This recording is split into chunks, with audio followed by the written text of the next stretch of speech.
My name is Joseph P. Firmage, candidate for President of the United States. And with your vote and your support, I hope to become the first independent president in the history of the United States.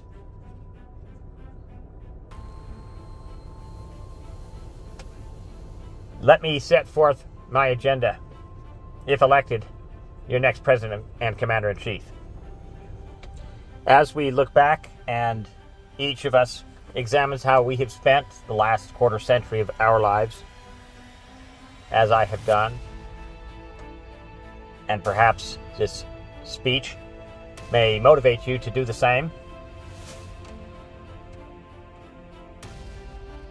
We stand here today using smartphones that can deliver to the palm of any child, any adult, any senior citizen, the sum total of recorded human knowledge.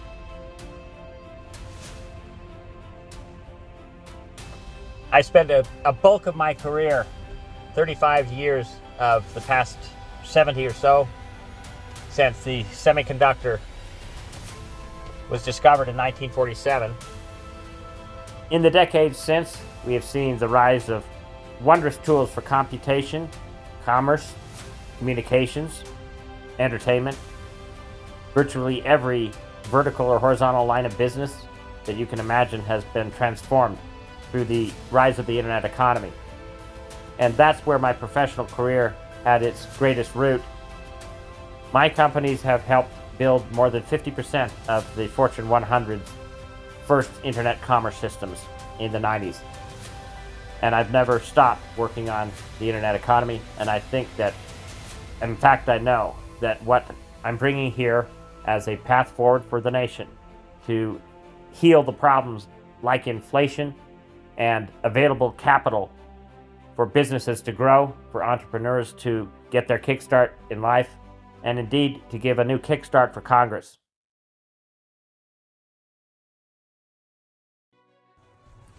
How you run a government is very different from how you run even a gigantic corporation.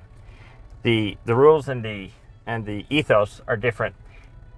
Yet one commonality persists for certain, and that is the discipline of great leadership with solid reporting structures and clear objectives that are laid out over a course of time. And oftentimes that time frame has to be in excess of the term of a president, or even two, on many occasions, increasingly. So we got to be able to think in long-term trajectories. Where are we going as a civilization? What is the next gigantic leap? And for a lot of people, and a rising number, the solution to many of our challenges is to expand above our heads and to achieve our destiny as an interstellar species. It's also necessary as a survival imperative, lest we have one asteroid wipe out everything that we've ever talked about or known or loved forever. So let's organize like we have in this org chart of the cabinet. A few of those cabinet departments today.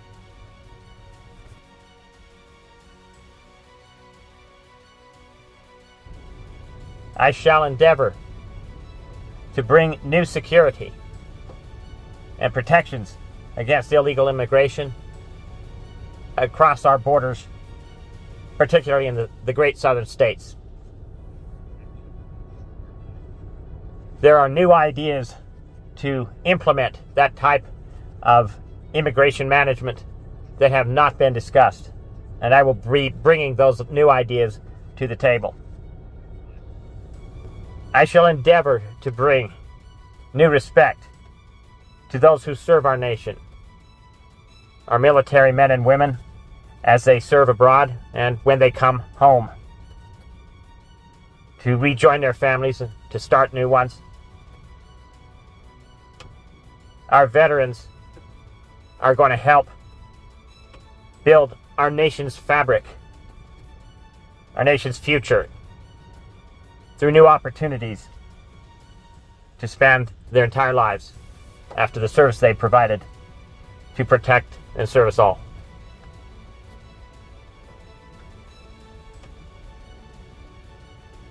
I will be bringing new technologies to government from my own private sector operations,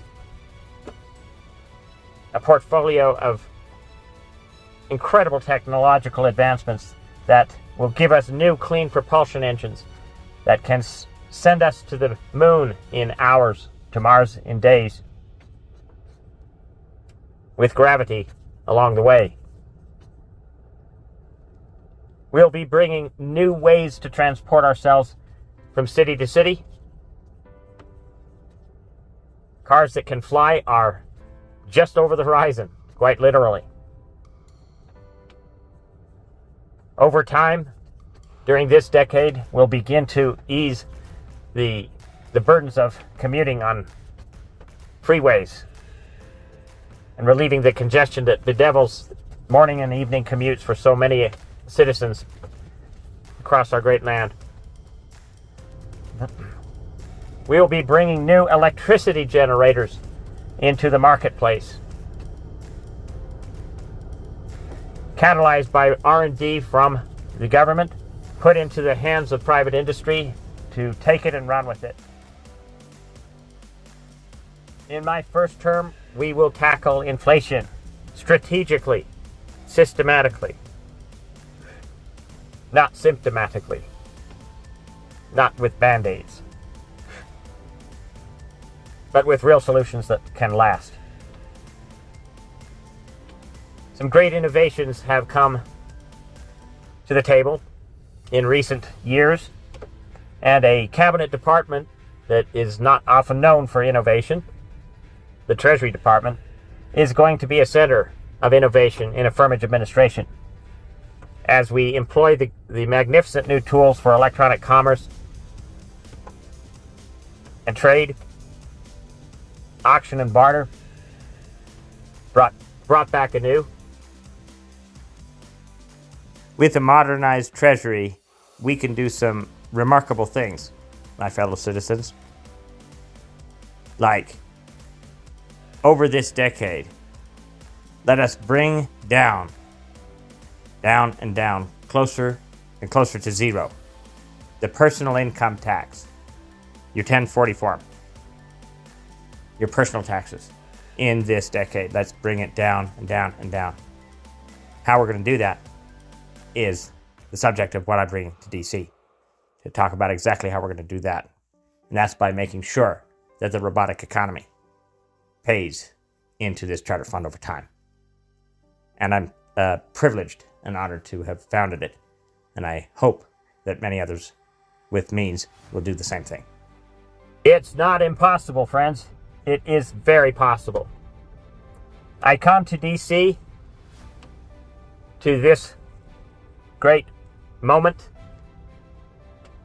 to this very address, to introduce the Congressional Charter account at the Treasury of the United States, which I have helped found as a private industrialist, philanthropist, and devoted citizen. This Congressional Charter account will have enough money to allow this Congress and the next, and forever, I trust, to issue a new type of legislation, a new type of bill without a tax bill. That is tax-free legislation for value creation. For those bills that create new things that didn't exist before, my fellow citizens, those kinds of things should over time be financed without taxing your wallet, but rather by modernizing the monetary policy so we can do with legislation that creates new things what we do when we take companies public on Wall Street, and that is we bet on the future and we provide capital and currency to those who make it happen. And there's no reason why we cannot do that for our Congress too. It's expansion economics. Expansion, not inflation. Inflation is when purchasing power is diluted by too much fraud or too much waste or too much failure. When we spend money on programs that fail or fraudulent or wasteful, that is dilution to the monetary system, to your wallet. But expansion, where we build something new, where we build new cities, new schools, new highways, new skyways, new colonies on the moon or Mars. These are things that cannot be taxed into existence, or we cannot indebt ourselves, take out a loan to build these quadrillion-dollar endeavors. No. These are value creation events, and we can create monetary supply to meet those new missions. And my goodness, what do you think that's going to do to gridlock in DC? End it. End gridlock as we know it for some of the most controversial things, because they can cost the most money. But when they're done, the economy is bigger. The physical infrastructure is more capable. Our people are more productive. And we have more families, too. We'll return to the economy near the end of my address. For our military and our Department of Defense, this is not a time to relax. This is not a time to hesitate in investing in the future to maintain the mighty strength of our 6 branches. The 6th meaning, sometimes I like to think about renaming the Pentagon the Hexagon and put the U.S. Space Force like a shining star above the Pentagon. Perhaps we'll extend the building. We'll see. But for our nation's military that is facing conflicts both hot and simmering in Eurasia, on both the west and the eastern sides of the great continent, as we stare down nuclear-tipped nations saber-rattling, as we enter into new peace talks to bring this crazy Ukrainian war to an end, lest it provoke or give license to other opponents who would challenge us in the Pacific. There is no place in the modern world for a World War III. God forbid it. Not on my watch. Not on my watch. A central objective of foreign policy and affirmative administration is to bring an end to World War II. Let it rest in peace. And let us commence peace talks to do so within the next 3 months. Starting with this war in Ukraine. We will be reinvigorating manufacturing across our great nation. In the heart of the Rust Belt, we'll be commencing manufacturing of new craft for land, sea, and air and space that will boggle your mind. If you thought Detroit was big when steel boomed, wait till you see what happens when we start to make Star Trek real in our lifetimes. And the Rust Belt's where we'll start manufacturing new ships, cars, trains, homes, even new cities. Anybody who wants to talk down the American economy with new innovations like these coming can talk to the hand or the wall or me. Because I'll tell you, if you thought Detroit was big when steel and automobiles boomed, you ain't seen nothing yet. I guarantee it.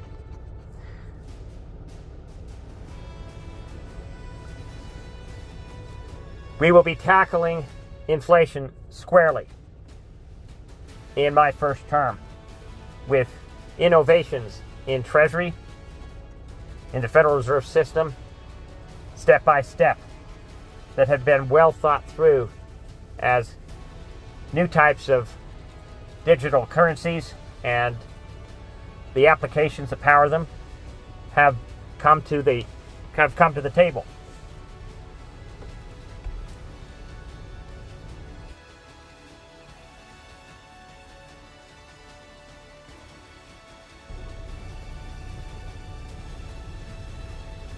My name is Joseph P. Firmage, candidate for President of the United States.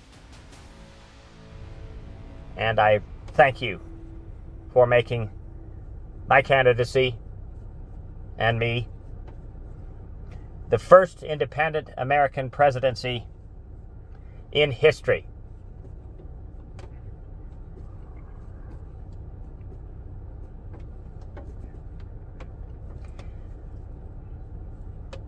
As we look back on the last 25 years of our lives, as I have done recently,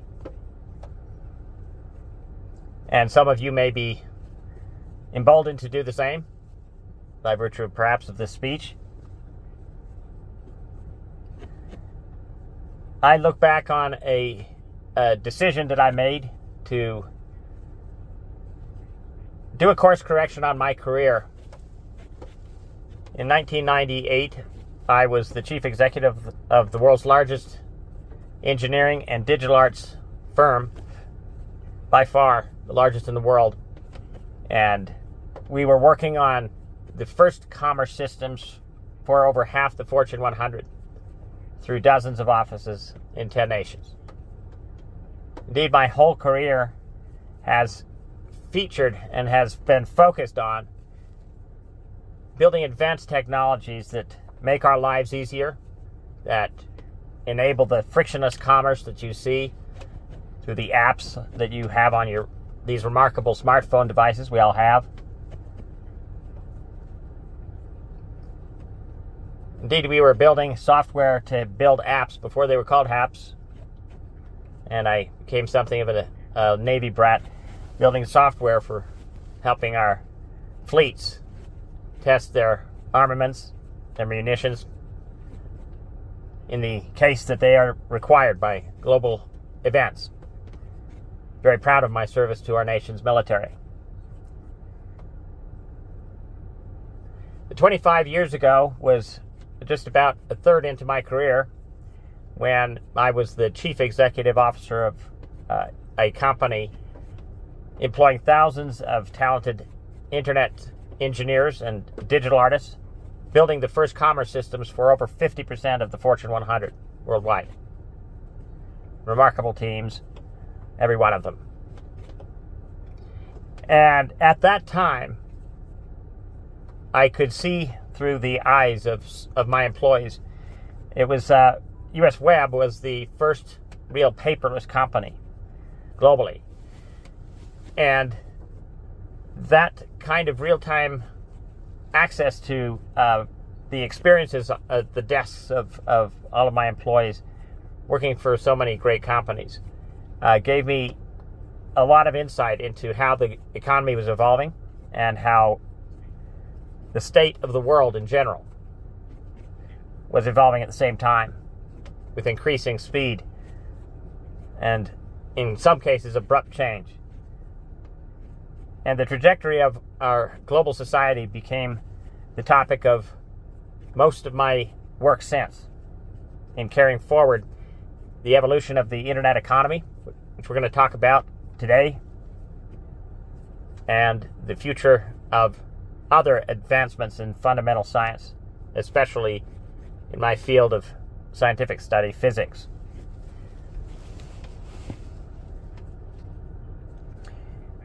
The great concern that I had at the time was that civilization, in particular the modern Western societies, of which the United States is the clear leader, the pioneer. Always we have been the pioneers of the future. Always shall. But as we were staring at the turn of the millennium and the electronic economy is rising to its feet, and the climate crises that we face from global warming and greenhouse gases were beginning to take real serious attention for most scientists who study the problem. And the challenge of the rising robotic infrastructure that we were helping to connect. My company was at the tip of the spear in building the electronic economy that we enjoy every day. And it is becoming increasingly assistive through its robotic extensions. Some of them are called companies, and the products they make, of course, carry those brands like Tesla. Anybody own a Tesla in this crowd? Quite a few. Magnificent cars, aren't they? But everything that you see as an app on your smartphone is effectively a remote control for a segment of our economy, and puts immense power in your hands. So when we say, send me some Cash App and I'll fetch an Uber to the Airbnb, well, we just invoked 3 gigantic value chains in that simple sentence that we can now mention with just about any language we want right into our phones worldwide. It's a good thing that we had this kind of internet economy to meet our needs during COVID, don't you think? Yes, I'm very proud to represent the leaders of Silicon Valley and the emergent internet economy here today. So proud to have served that industry for these many decades. And I know I speak for the rest of my peers in the leadership of the evolving internet economy in saying you haven't seen anything yet. There are some extraordinary new advancements, new pioneering products that will dazzle your eyes, your ears, give you a a bit of a rapid beating heart to the kinds of user experiences that you're going to have in your homes in not too many months and years.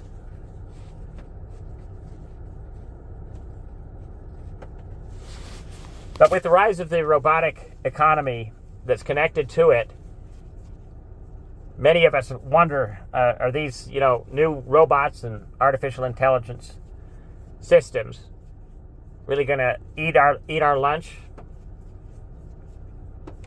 eat into our wages? Will they help us or hurt us in our employability?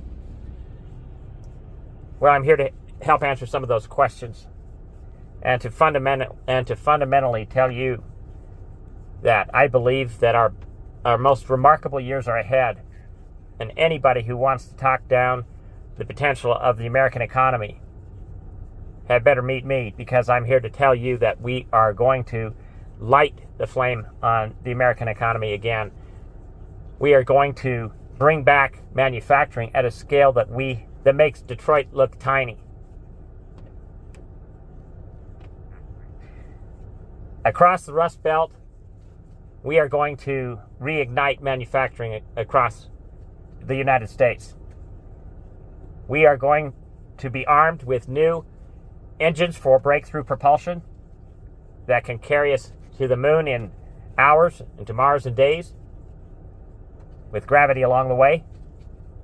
We are going to be able to enjoy flying transportation in cars that can whisk us from one end of a city to another in minutes. And over the next decade or two, relieve much of the snarled traffic that bedevils our morning commutes and our evening returns back to a home, to our families. We're going to deploy new major upgrades to our nation's electricity grid, set the example for the world with ultra-clean electricity generators that literally cool the atmosphere when they function and require little or no fuel to generate continuous electricity current. These remarkable technological advancements have been the subject of my research and development programs in laboratories with whom I work and that which I have funded. These remarkable innovations are the types of things that I have been endeavoring in my laboratories for the past 20 years to study in detail and bring them to the world, bring them to the American people for the first time. We will be, again, ground zero for the future of civilization, and I'm very proud to present these ideas to you. America will be ground zero for these remarkable innovations and more to come. And I'm truly excited for the future that we all share. My name is Joseph P. Firmage, candidate for President of the United States.